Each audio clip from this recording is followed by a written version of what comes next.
ស្រីម្នាក់ខូចចិត្តគ្រាន់កុំដដួងចិត្តពេលឯកាក្រែងបានស្បាយពីទុកបំភ្លេចអានុសារំស្រោអូរាយូរឆ្នាំមកហ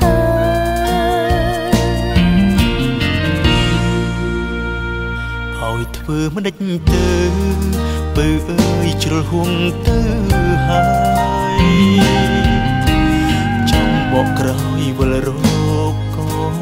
យ៉ាង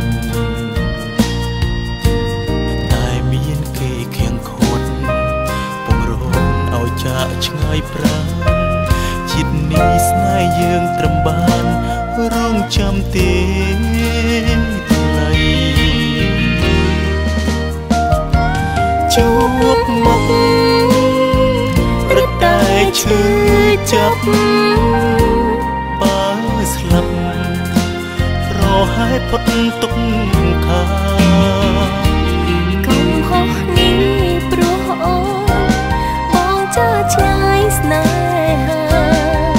បងអើយថ្ងៃណាយើងជួបគ្នាវិញ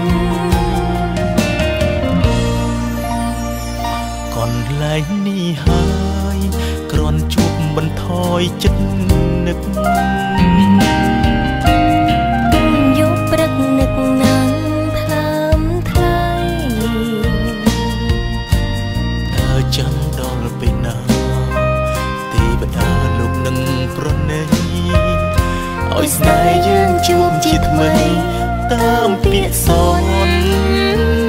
យា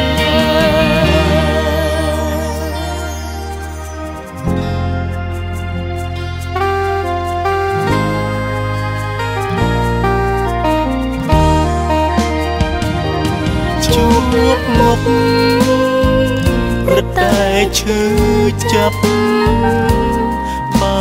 ស្លាប់ប្រហែលផុតទុកខាកំហុសនេះព្រោះអូនបងចាឆ្ងាយស្នេហាបងអើយថ្ងៃណាយើងជួបគ្នាវិញកន្លែងនេះហើយគ្រាន់ជួបបន្ថយចិត្តនឹក